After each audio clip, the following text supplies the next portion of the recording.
Dieu créa la terre, la mer et les cieux. Il les peupla d'algues, de fleurs, de poissons, d'oiseaux et d'animaux de toutes sortes. Puis il créa l'homme.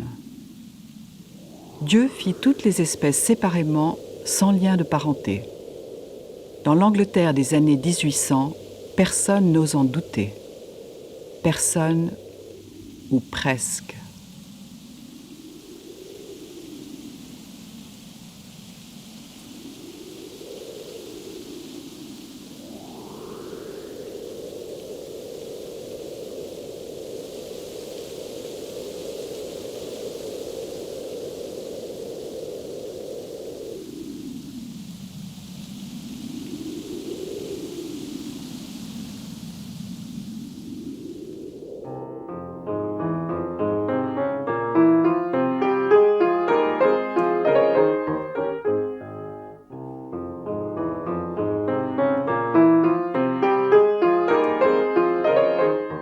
Je suis né à Shrewsbury, le 12 février 1809. J'avais un peu plus de 8 ans quand ma mère mourut et je ne me rappelle presque plus rien d'elle, sauf son lit de mort, sa robe de velours noir et sa table à ouvrage curieusement faite. Mon père était très corpulent. Il mesurait 6 pieds 2 pouces. C'était l'homme le plus imposant que j'ai jamais vu.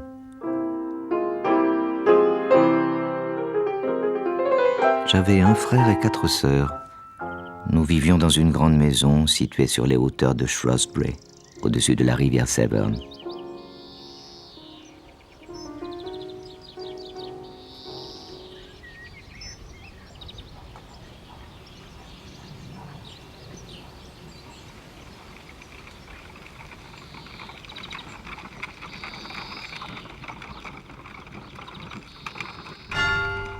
À 9 ans et demi, Charles entre à la grande école du docteur Butler. Il y reste 7 ans.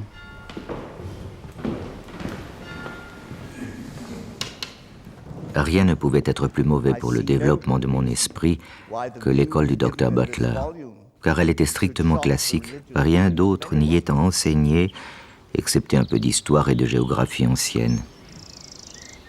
En tant que moyen d'éducation, l'école fut pour moi simplement inexistante.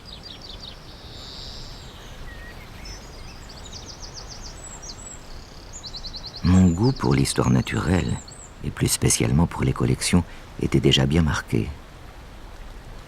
Mon père me dit une fois, tu ne t'occupes que de chasse, de chiens et d'attraper des rats. Tu seras une honte pour toi-même et pour toute la famille. Mais mon père, qui était l'homme le plus gentil que j'ai jamais connu, devait être en colère et quelque peu injuste quand il me dit ces mots. Après un échec en médecine à Édimbourg, son père lui propose de devenir pasteur de campagne. La perspective de pouvoir poursuivre ses recherches naturalistes lui plaît. Charles intègre donc Christ's College à l'université de Cambridge. I believe in the Holy Ghost, the Holy Catholic Church, the communion of saints, the forgiveness of sins, the resurrection of the body, and the life everlasting. Amen. Les 17 collèges de l'université appartiennent au clergé anglican. La moitié des 2000 étudiants se destinent à une carrière religieuse.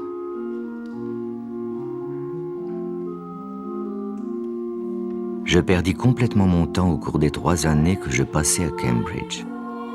Je m'essayais aux mathématiques, mais je progressais très lentement. Quant aux classiques, je ne fis rien, sauf assister à quelques cours obligatoires. Charles s'intéresse tout de même à la théologie naturelle de William Paley, pour lequel les multiples combinaisons de la nature et leur harmonie sont les preuves irréfutables du plan de Dieu.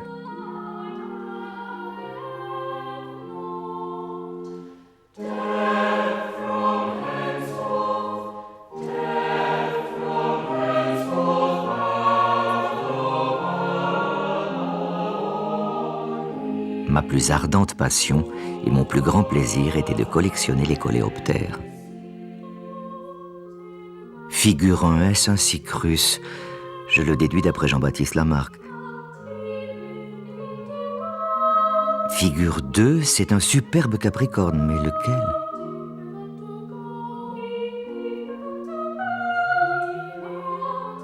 Un homme influence fortement Charles, le professeur Henslow. Je mis peu de temps à bien connaître Henslow.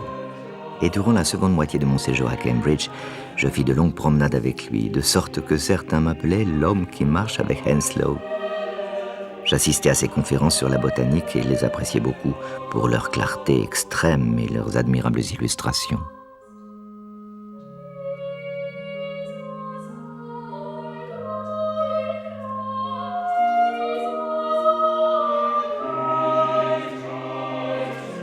Henslow persuade Charles de s'initier à la géologie. À cette époque, la nouvelle géologie uniformitariste est représentée en Angleterre par Charles Lyell. Les phénomènes géologiques que l'on observe actuellement sont pour Lyell les mêmes qui ont toujours modelé la surface de la Terre. À ces causes, il a fallu des millénaires pour produire de grands effets, tels que soulèvements ou affaissements continentaux, érosion ou sédimentation.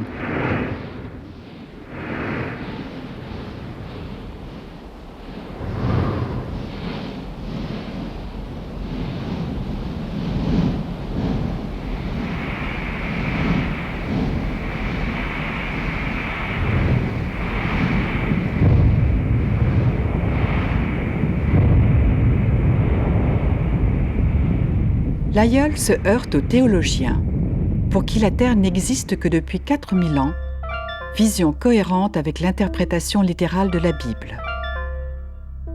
Car il est dit dans le livre de la Genèse que Dieu créa le monde en 6 jours, que chaque espèce fut créée séparément et qu'au sommet de la création se trouve l'homme.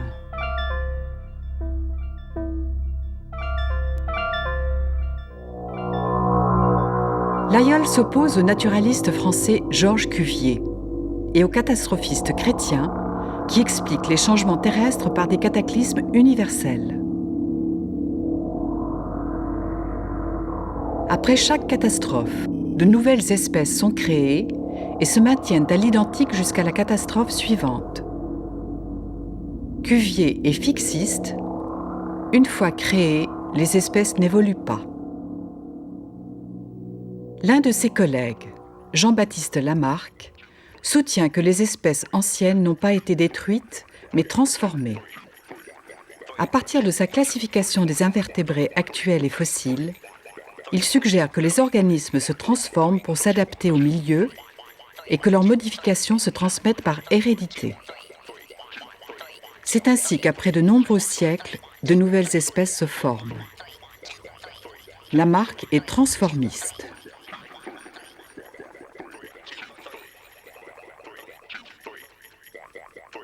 Charles ne s'intéresse pas encore à ces débats. Il poursuit sa formation avec le géologue Adam Sedgwick, qu'il accepte comme compagnon dans un voyage d'études au pays de Galles.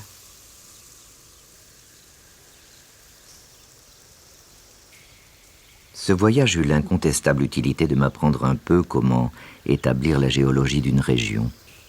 Sedgwick m'envoyait souvent dans une direction parallèle à la sienne, me disant de rapporter des spécimens de roches et de marquer la stratification sur une carte.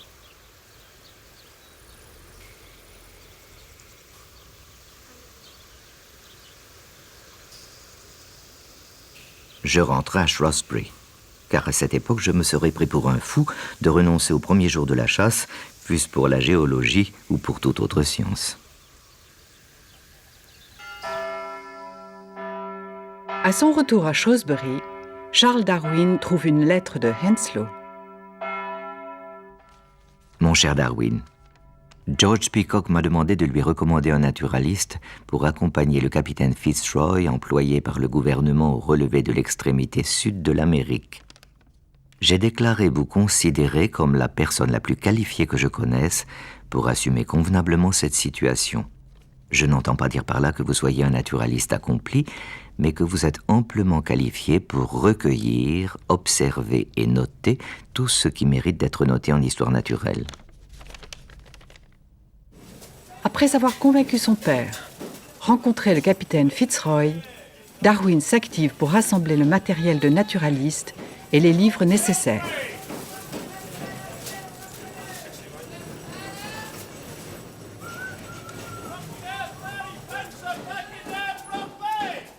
Décembre 1831. Le Beagle quitte Devonport avec 74 personnes à bord. Il naviguera pendant près de 5 ans. Pour l'heure, le Beagle met le cap sur le Brésil.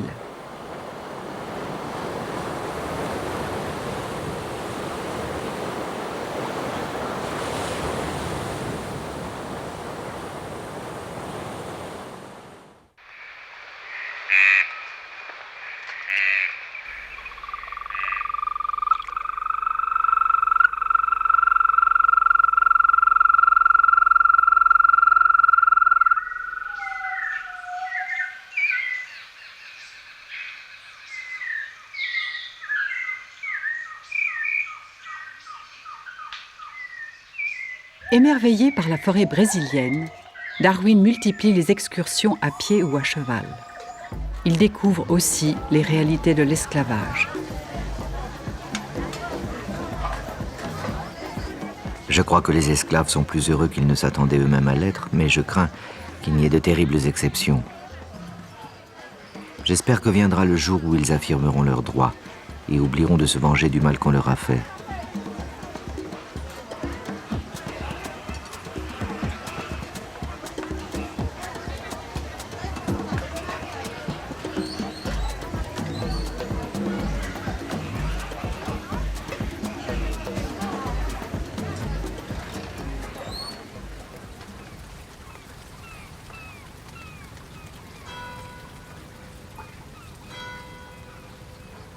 Juillet 1832.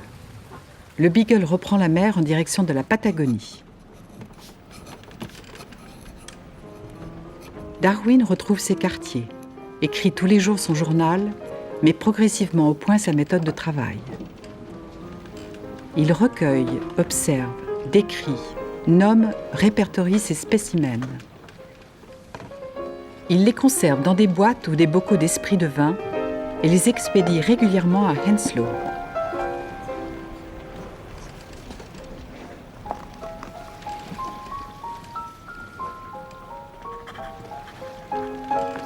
Une grande source de perplexité pour moi est que j'ignore complètement si les faits que je note sont les bons et s'ils ont assez d'importance pour intéresser les autres. Le seul domaine où je ne puis faire fausse route, c'est la collecte d'échantillons.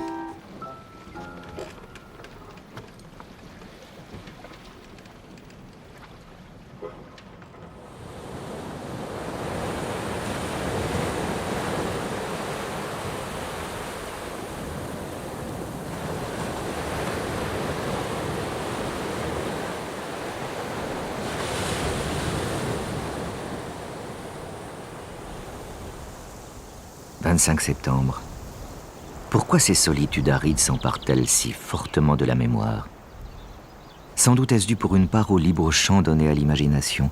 Elle porte le sceau d'une existence qui dure ainsi depuis des siècles et n'apparaît aucune limite à leur durée dans l'avenir.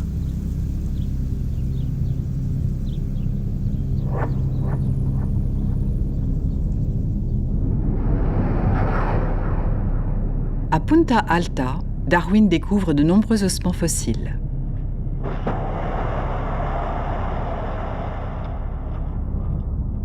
Il note les relations de ressemblance entre espèces vivantes et éteintes, entre mammifères édentés fossiles et actuels, les tatous par exemple.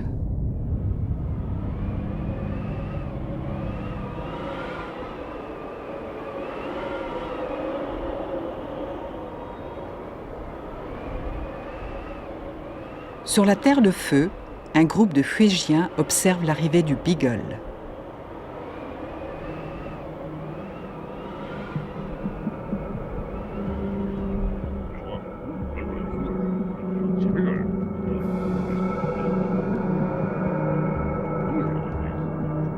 « 18 décembre. Je n'aurais jamais cru que la différence entre l'homme sauvage et l'homme civilisé fût aussi complète. Se peut-il que nos ancêtres aient été comme ces gens-là ? D'où viennent-ils? Sont-ils restés dans ce même état depuis la création du monde?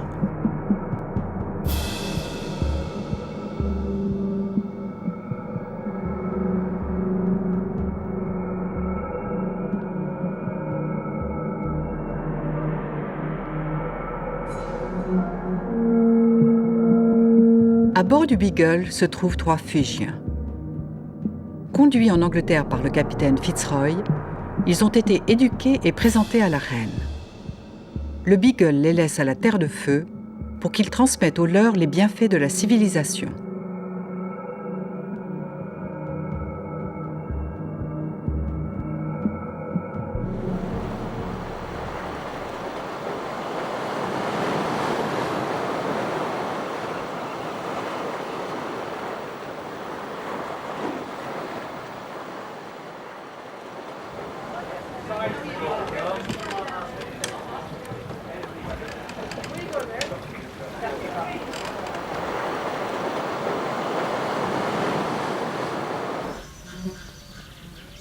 Ande 1835.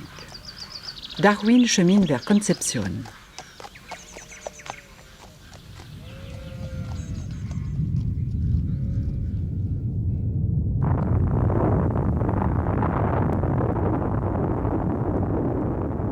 En une seconde se crée une étrange impression d'insécurité. La terre, emblème de tout ce qui est solide, remue sous nos pieds.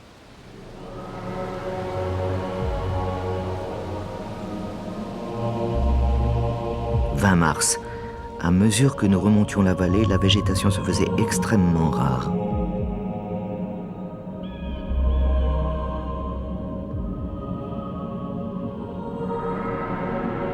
Je ne peux imaginer aucune autre partie du monde qui montre d'une façon aussi extraordinaire la cassure de la croûte terrestre.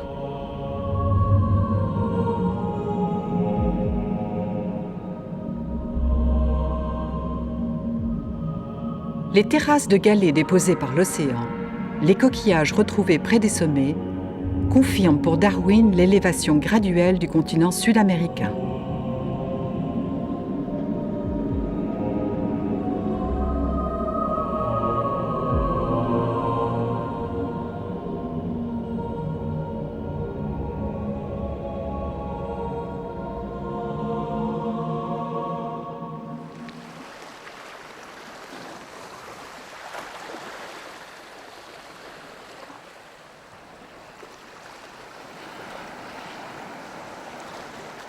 À la fin de l'été, le Beagle arrive dans l'archipel des Galapagos.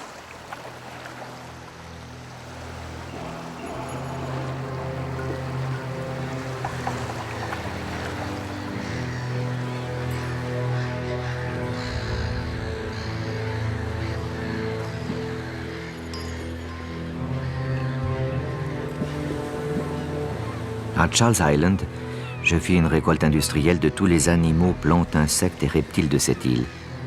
En les comparant plus tard, il sera très intéressant de découvrir à quelle région ou centre de création doivent être rattachés les êtres organisés de cet archipel.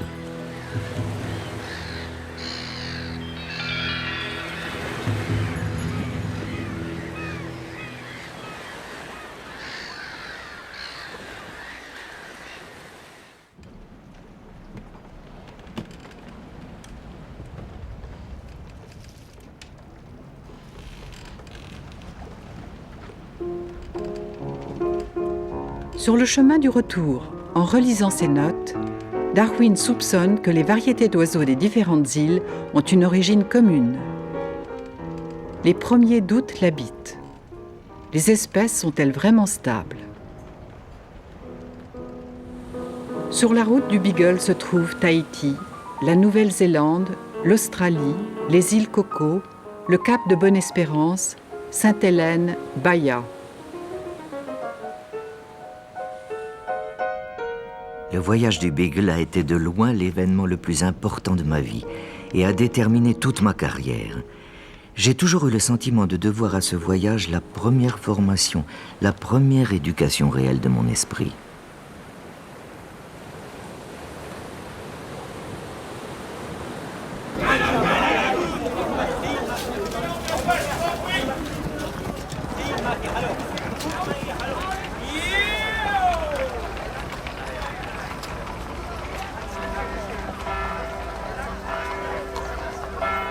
Darwin sillonne Londres, visite institutions et sociétés savantes à la recherche de naturalistes capables d'identifier ces spécimens. Mon cher Henslow, Je n'ai pas fait beaucoup de progrès avec les grands hommes. Je trouve, comme vous me l'avez dit, qu'ils sont tous débordés par leurs propres affaires.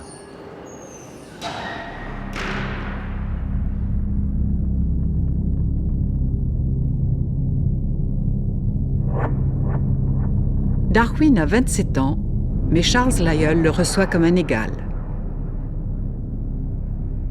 Il le présente à Richard Owen, qui confirme la ressemblance entre les mammifères fossiles découverts par Darwin et les espèces actuelles. Les pinsons des Galapagos sont décrits par John Good, qui identifie 13 nouvelles espèces. Darwin comprend alors qu'elles sont issues d'une seule espèce souche venant du continent. Leur isolement sur des îles distantes et leurs diverses habitudes alimentaires ont favorisé des variations dans la forme de leur bec. Ces variations pourraient être à l'origine de nouvelles espèces.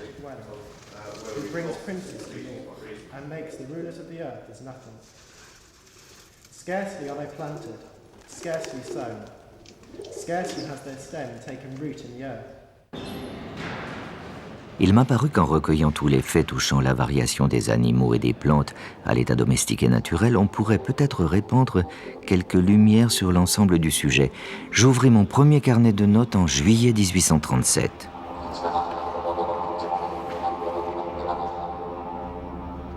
Une huître a-t-elle la notion nécessaire de l'espace?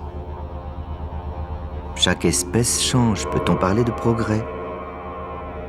Une négresse rougit-elle? Je jurerais bien que Fouetchia Basket rougissait. Les êtres organisés représentent un arbre aux embranchements réguliers. Que l'homme aille voir l'orang-outan en captivité, voir son intelligence quand on lui parle, son affection pour ceux qu'il connaît.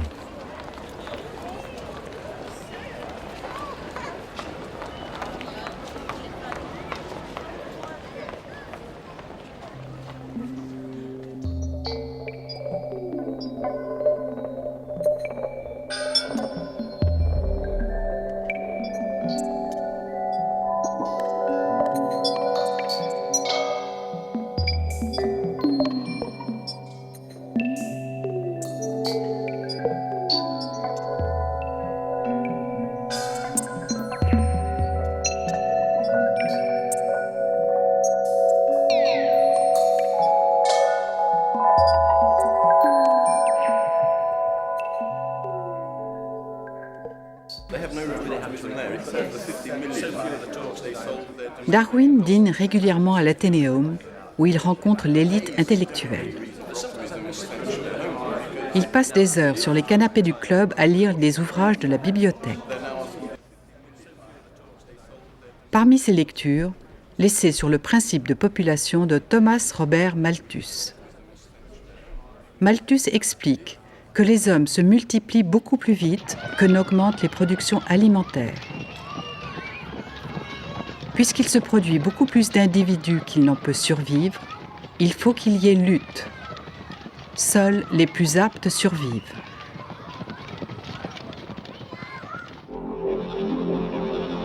J'avais donc enfin trouvé une théorie avec laquelle travailler. Mais j'étais si anxieux d'éviter les jugements préconçus que je décidai de n'en pas écrire pour l'instant la moindre esquisse. Et ce n'est que 21 ans plus tard, en 1859, que Darwin osera publier sa théorie dans l'origine des espèces.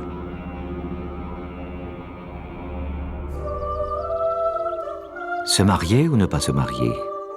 Telle est la question. Se marier, enfant, s'il plaît à Dieu.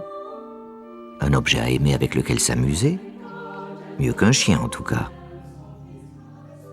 Se représenter seulement une douce et jolie femme sur un sofa, avec un bon feu et des livres, et peut-être de la musique. Ne pas se marier, pas d'enfant, liberté d'aller où l'on veut, conversation d'hommes intelligents dans les clubs, de l'argent en plus pour les livres. La nécessité du mariage étant démontrée quand? Tôt ou tard? Tôt fut la réponse. Il choisit Emma Wedgwood, sa cousine germaine. Elle connaissait Charles depuis toujours et avait été témoin de sa passion grandissante pour l'histoire naturelle.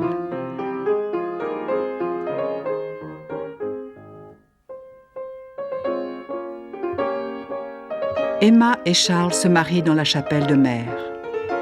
Le soir même, Darwin inscrit dans son carnet de notes les réflexions faites par son beau-père, l'oncle Joss, sur les navets.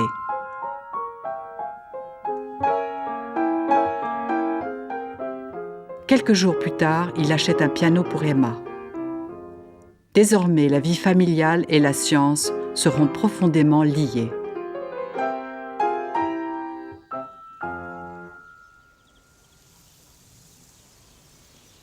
À l'automne 1842, Charles et Emma s'installent dans le Kent avec leurs 2 enfants. Situation à 16 miles de Londres.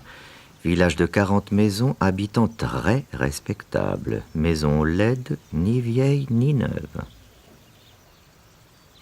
À Down House, il poursuit ses recherches dans le calme. Sa vie y est organisée avec rigueur. Travail, promenade, repas, lecture, tout est réglé selon un rite précis.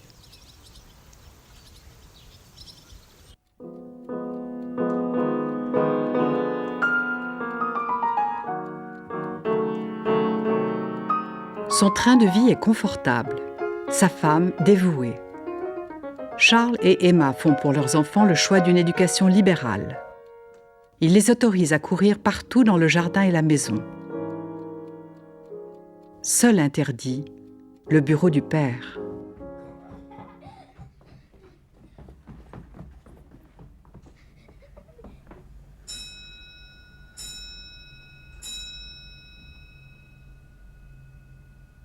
Darwin a fini de publier tous les résultats du voyage du Beagle.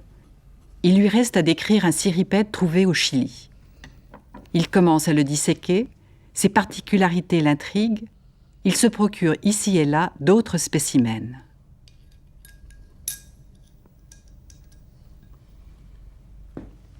Je suis devenu l'homme d'une seule idée. Cirripède, jour et nuit.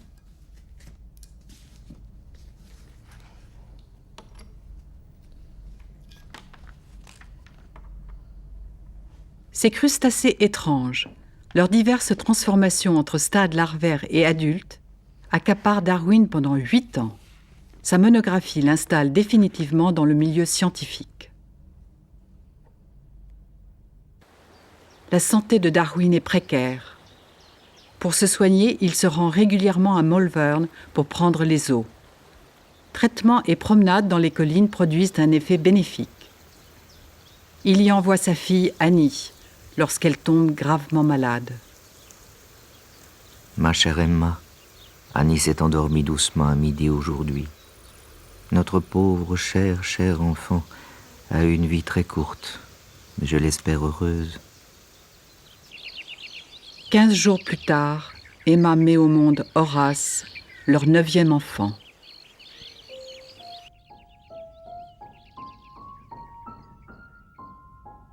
À partir de septembre 1854, je passais tout mon temps en observation et en expérience relative à la transmutation des espèces. Quand je vois la quantité et la variété des livres que j'ai lus et résumés, je reste surpris de mon labeur. À travers sa correspondance, il continue à interroger sans relâche lecteurs de revues, éleveurs, amis.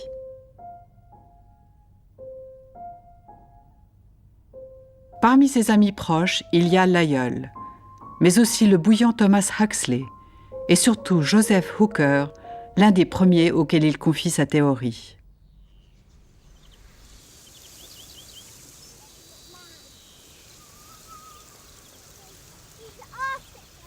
Le jardin de Down House sert de terrain d'observation et d'expérience. Darwin devient éleveur de pigeons pour étudier de plus près le mécanisme de la sélection artificielle. Dans le jardin potager, il étudie les croisements et les hybrides. J'ai peur que mon sujet ne me dépasse. Je suis comme Crésus, submergé par la richesse des faits que je possède.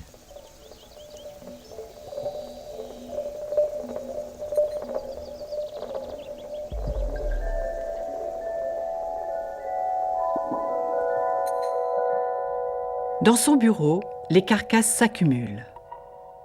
J'ai fait des squelettes de canards sauvages et domestiques. Oh, l'odeur du canard bien bouilli.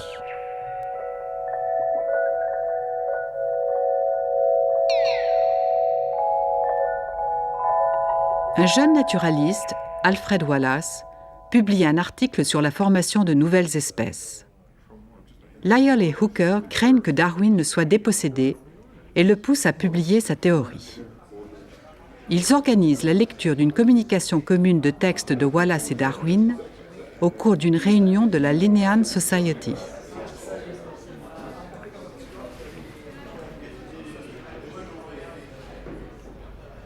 In the next decade, there'll be probably 2-ish events of the same lethality.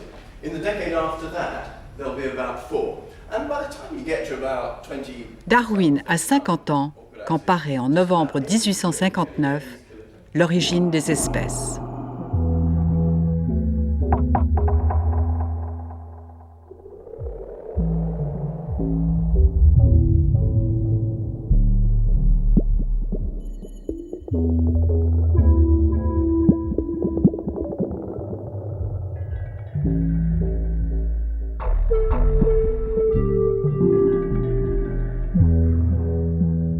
Tous les êtres vivants, sauvages ou domestiques, présentent des variations. Par la sélection artificielle, les hommes choisissent parmi ces variations celles qui les intéressent. Ainsi, dans l'élevage de pigeons domestiques, l'homme a créé à partir de la forme sauvage, le bisé, des races d'une extraordinaire variété. Il s'agit de races et non d'espèces, les métis sont donc parfaitement féconds.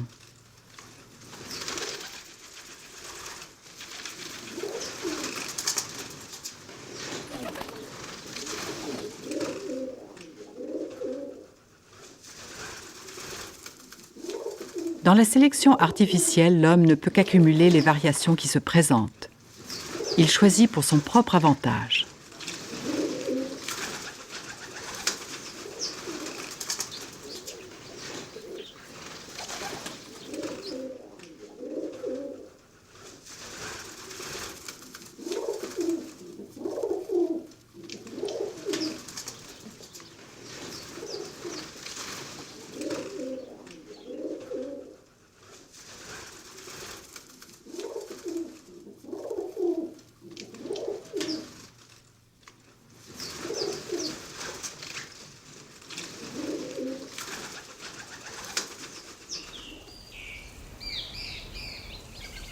Darwin constate que dans la nature, il est difficile de discerner espèces et variétés. Certains naturalistes distinguent parmi les chênes des espèces, là où les autres ne voient que des variétés.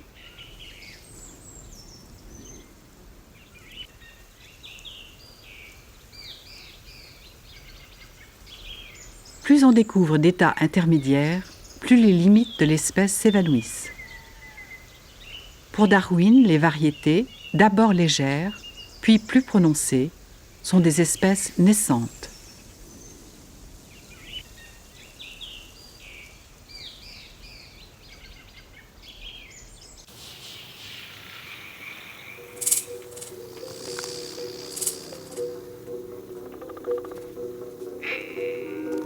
Seul le bourdon visite le trèfle rouge. Si le bourdon venait à disparaître, le trèfle rouge deviendrait très rare ou disparaîtrait complètement. Le nombre des bourdons dépend du nombre des mulots qui détruisent leur nid. Le nombre de mulots dépend essentiellement de celui des chats. Dotées d'une fécondité sans limite, les espèces s'affrontent. La lutte pour l'existence, régulation imposée par le milieu, sélectionne les porteurs de variations avantageuses, éliminant les défavorisés. Les chanceux transmettent à leurs descendants les caractères divergents auxquels ils doivent leur triomphe. La vie ainsi se ramifie comme un arbre.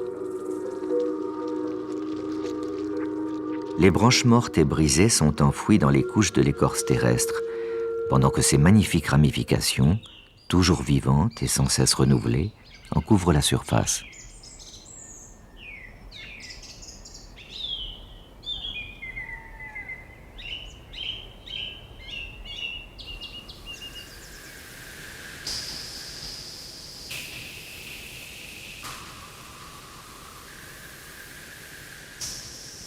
La sélection naturelle ne peut agir qu'à pas lents.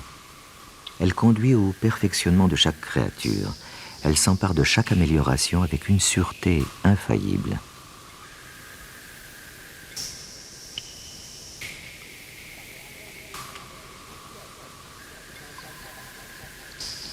Je considère les archives archéologiques comme une histoire du globe incomplètement conservée, écrite dans un dialecte toujours changeant et dont nous ne possédons que le dernier volume traitant de 2 ou 3 pays seulement.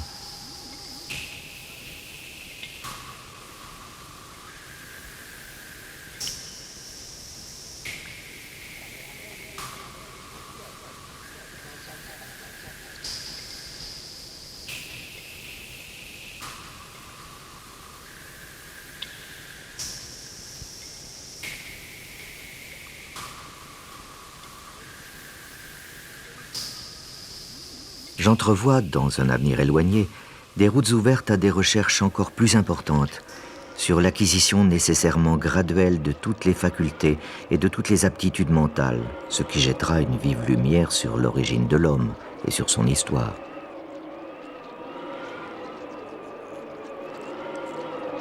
Estimez-vous descendre du singe par votre grand-mère ou par votre grand-père?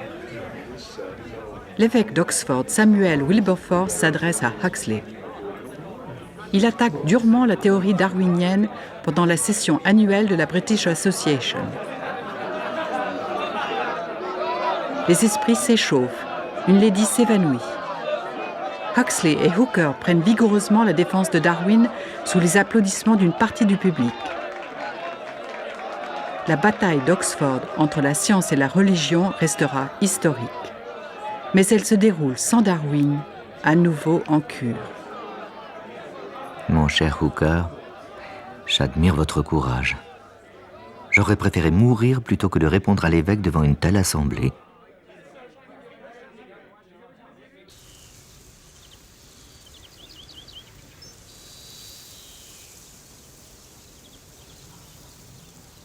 À Down, l'emploi du temps de Darwin est toujours aussi rigoureux. Après sa promenade quotidienne, il travaille à la 3e édition de l'origine des espèces. Pour renforcer sa théorie, il entreprend un ouvrage sur la variation des animaux et des plantes à l'état domestique. Je n'arrive pas à être oisif. Et je ne me sens bien que lorsque je travaille. Le mot « vacances » est écrit dans une langue morte pour moi, et cela m'afflige. Il m'arrive d'être tenté de renoncer aux espèces et de m'attacher aux expérimentations. Elles sont tellement plus amusantes. Fasciné par le rôle des insectes dans la fécondation des orchidées, Darwin en conclut que la nature tolère l'autofécondation, mais favorise les croisements. Les différentes combinaisons que l'on trouve chez les orchidées dépassent en ingéniosité n'importe quel animal. Pour l'aider dans ses observations, il mobilise ses enfants et surtout il sollicite Hooker, devenu directeur des jardins botaniques de Kew. Entre Down et Kew circulent abondamment lettres, spécimens, graines et informations.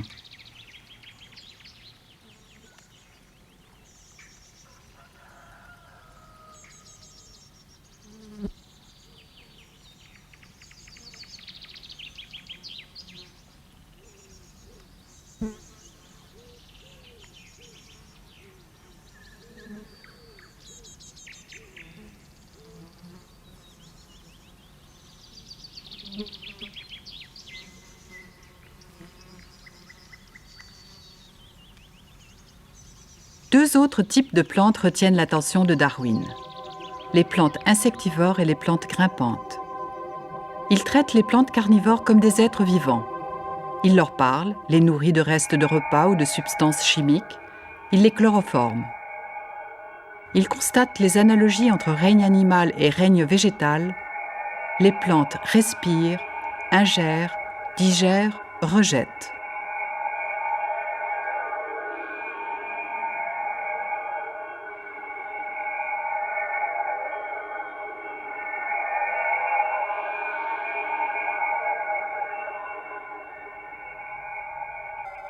Mais Darwin s'effondre épuisé par le travail, ses malaises et les maladies de ses enfants. Après un séjour à Malvern, il rentre à Down incapable de quitter sa chambre. Pendant 6 mois, Emma le soigne, lui lit, écrit son courrier. Mon cher Hooker, j'aimerais vivre pour faire un peu plus de travail et souvent je sens qu'il le faut. Et puis à nouveau, je sens que je suis au bout.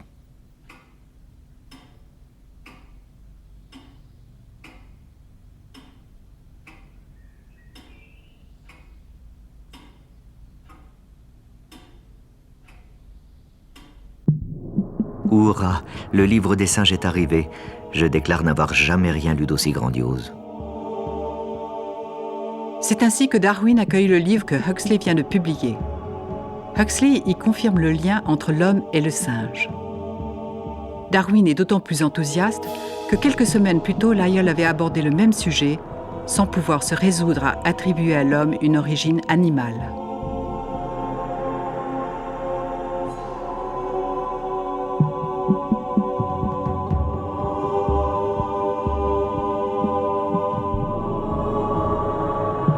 Darwin, à son tour, se décide à publier. Il a 62 ans quand paraît La filiation de l'homme en 1871. Il y met en lumière le rattachement généalogique de l'homme à la série animale. Il examine tout d'abord les homologies de leur structure corporelle. Est-il rien de plus admirable que le fait que la main pour saisir, le pied ou le sabot pour marcher, l'aile de la chauve-souris pour voler, la nageoire du marsouin pour nager, soient tous bâtis sur le même plan, et que les os dans leur position et leur nombre soient si semblables qu'ils puissent tous être classés et désignés sous les mêmes noms.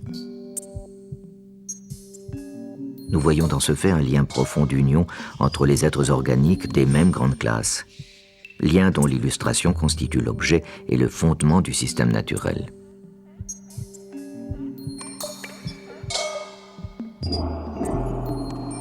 Les embryons des animaux et de l'homme traversent des phases de développement similaires. Dans les premières phases embryonnaires, il y a une très grande ressemblance entre l'homme et les autres animaux. Mais leur différence s'accentue au cours des étapes ultérieures.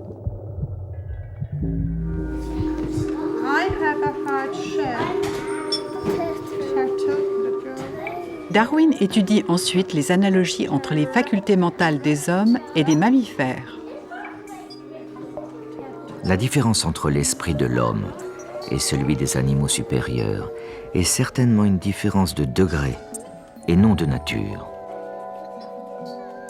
Ils partagent des émotions et des capacités communes, comme la curiosité, l'attention, la mémoire, l'imagination. Toutefois, l'homme est le seul à avoir autant développé la capacité d'abstraction, le sens de la beauté, du mystère et du divin.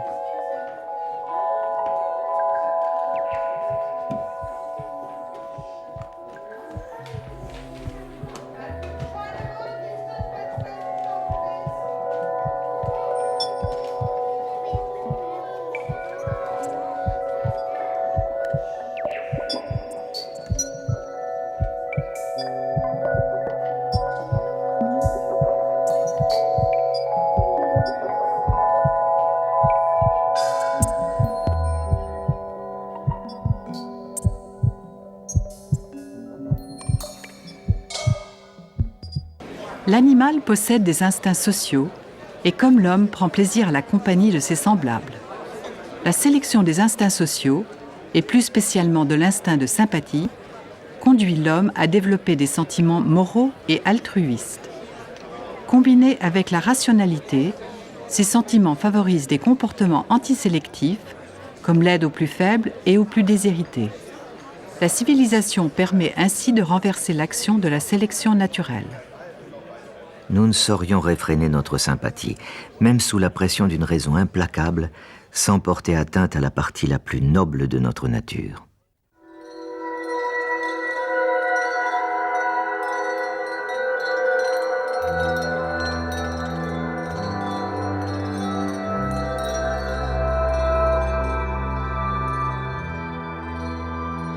Pour Darwin, le premier vecteur de l'altruisme est l'instinct copulateur et procréateur.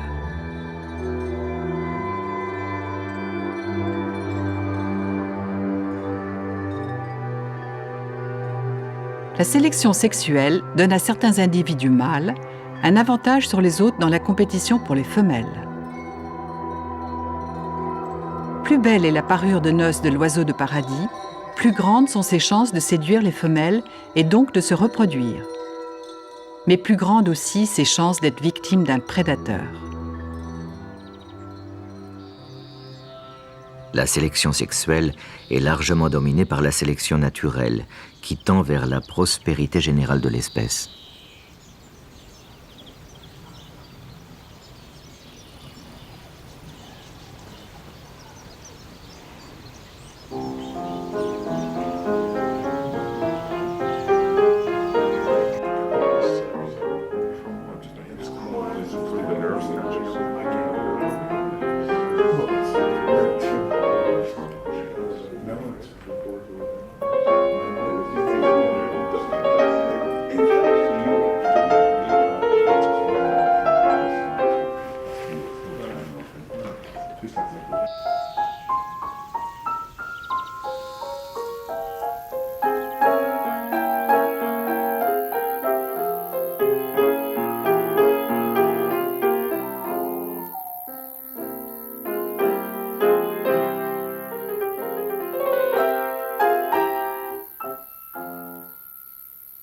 Ce sont ceux qui connaissent peu, et non ceux qui connaissent beaucoup, qui affirment aussi catégoriquement que tel ou tel problème ne sera jamais résolu par la science. Les chercheurs contemporains s'appuient sur la systématique moléculaire, la génétique des populations et les nouvelles découvertes paléontologiques pour compléter la théorie de Darwin. La mémoire du génome détermine d'autres mécanismes sur lesquels la sélection naturelle agit en dernier ressort.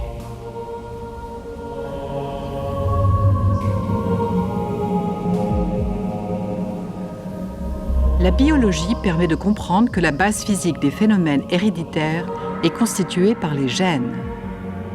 Ces gènes, localisés sur les chromosomes, se transmettent aux descendants et peuvent parfois varier par mutation.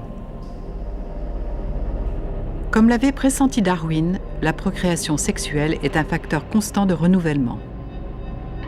Grâce à la recombinaison des gènes, elle ouvre un champ très large de variations.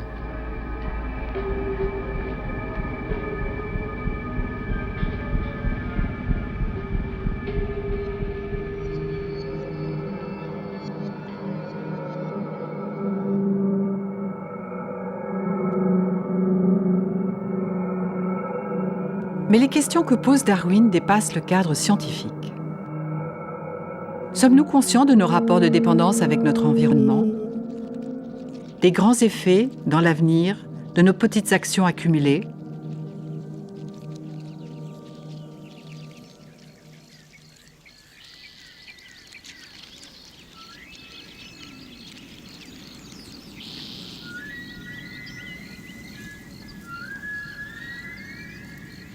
Pour Darwin, la science est un chemin de connaissance et non pas de lutte. Il y a entre lui et la nature un lien de connivence et non de domination. Inlassablement, il interroge et cherche à comprendre. Le mystère du commencement de toute chose est insoluble pour nous. Je ne peux prétendre jeter la moindre lumière sur des problèmes aussi obscurs. Mon aptitude à suivre un enchaînement de pensées purement abstraites est très limitée. Ma mémoire est vaste, mais vague.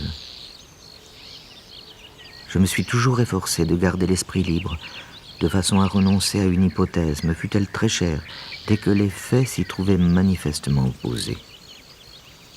Je ne pouvais mieux employer ma vie qu'en contribuant, même modestement, au progrès des sciences naturelles.